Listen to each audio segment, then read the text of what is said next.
Hello, everybody, and welcome back to another episode of the Daily Crypto News. And now, my question of today is: how many years would you be able to wait for another crypto bull run? Would you be able to wait 5 years? 10? And really, the question here is: how many years would it take for you to sell all your crypto and be done with it? Put it in the comment section down below. And if you want to ask some questions or have a bigger story, put it down there as well. I'm going to try read all the comments and reply to all of them. And we get about, let's say 400 a day, but I'm going to try reply to them all. So put it down below because I'm really excited to see you guys' stories. All right. It was not my own idea. It came from this tweet from XRP Stewart. He asked, if you have to wait until 2025 to 2030, which is 5 to 10 years, for another significant price increase in, I would say, crypto, how many of you are mentally prepared to wait that long? And it's really a question that I think a lot of people must answer for themselves as well, because I personally would have quite a hard time waiting 10 years for a price increase. 5 years, no problem whatsoever, but 10 years is so far away from today that, it really starts to itch very, very hard for me at least. And I think that by the 7-year mark or so, I would have probably gone into another venture already. I think even after, 5.5 or something like that. But that is from now, all right? That's not from the 2018 start highest point or 2017 end. That is from now, but it's kind of hard to really decide because, well, what else are you going to get into? Stocks? Gold?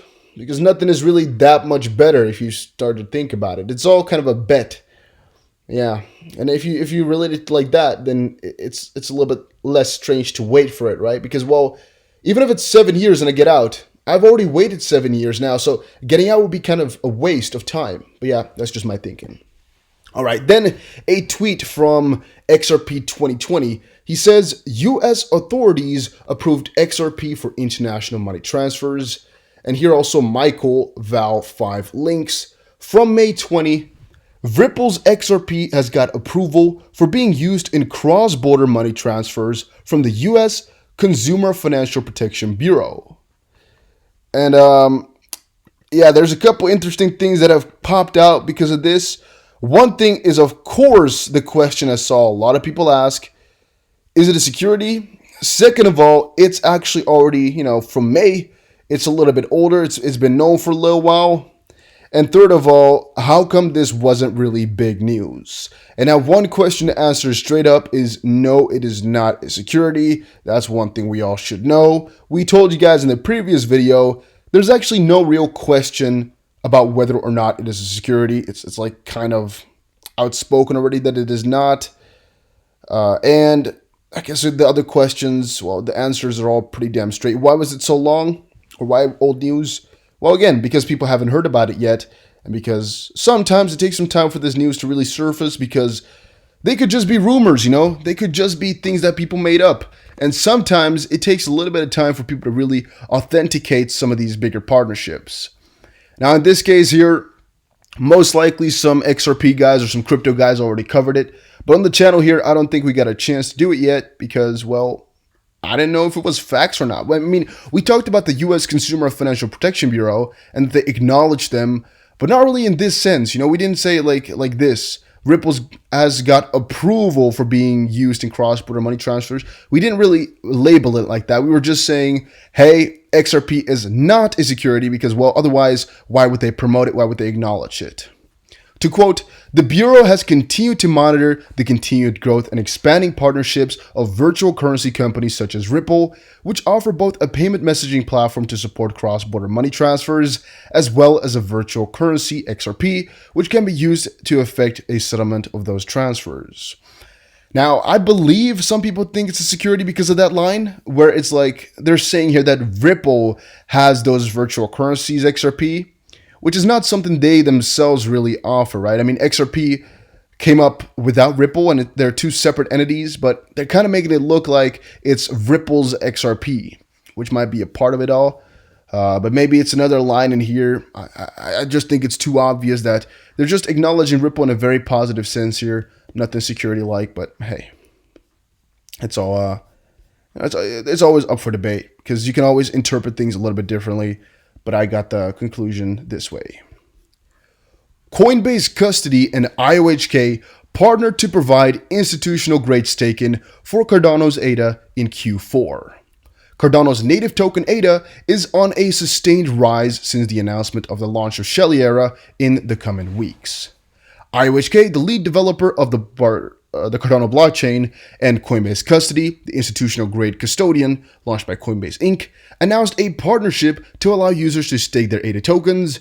And along with staking, the partnership also allows assets to remain safely locked in a cold storage wallet. So, I mean, this is all kind of cool, right? I mean, Coinbase Custody supporting ADA, the staking, and the storing in hardware wallets. But one of the articles I also just published, or no, not published, opened somewhere in here, is that it might actually be time for ADA to be officially listed, right? I mean, we got some cool things going on here, but the real official listing has not yet been there. And because of the partnership they've got going on now, a lot of people are speculating that it's going to be coming up soon. And that's what this article was about. I think they also have some other small parts they've been talking and complaining about. But yeah, it's all just positive things for Cardano. Really, they're just trying to, I think, put some emphasis on the fact that, a lot of positive vibes are surrounding Cardano right now. Not really any negative stuff, at least not at this point. And yeah, I personally think as well, like I said earlier, that it will take at least a couple more weeks before really the negative things start to pop in and affect us. I think for right now, all is positive, all is good in the game, but who knows for how long. Top 20 coin, or actually this top coin being the most bad perform or the worst performer of 2020 is a disappointment to the crypto market. And by the way, guys, if you are enjoying these daily crypto videos, don't forget to press the like button and subscribe. A lot of you guys do that, but also a lot of you guys don't want to support the channel. I mean, you don't have to, but if you are enjoying them, please support it. It helps me out a ton and puts a smile on my face, and it helps with the YouTube algorithm. You do a lot of good. All right, after starting 2020 strong, interest in XRP has been dying off as the fourth largest digital asset struggles to recover since the March crash. Meanwhile, Anthony Pompliano says Ripple's success doesn't guarantee XRP success, though he is jealous that he didn't invest in Ripple's seed round. So, basically, in a couple of words, FUD article, hypey, generic, nothing new, just the same old crap we've seen before. And I mean, if you don't like XRP, that is completely fine. However, stating these just recurring facts like, oh, XRP has been going down, or, Ripple might be very successful, but it doesn't matter for XRP. It's all the same crap we've been hearing for years. And yeah, I don't think it really has any value anymore. If you think XRP is a scam, don't invest. I really, really recommend you guys to just stay with the stuff you trust and like. For a lot of people, XRP sounds like the stupidest thing out there. Don't invest. It's that simple. For me, sounds like a very, very solid idea. Same with Vechain. Same with a couple of the other coins I go for, like ADA. They all sound solid to me, and that's why I invest. That's why I hold them. XRP has use case. Vechain has use case. Chainlink has use case. ADA has use case. That's why you hold them, right? That's the whole point. Punda X, don't hold that much, but that's use case. Bitcoin, I hold some, but that's really because of what I said earlier. I said, think about what others are going to be doing, not just about what you like. We invest because they have use cases, yes, but it's also sometimes smart to invest in things that you think will go up in price. And it might be that Bitcoin is just a speculational, stupid coin they've put faith in, but really doesn't deserve because it doesn't do anything, and it's not really fast or efficient at all.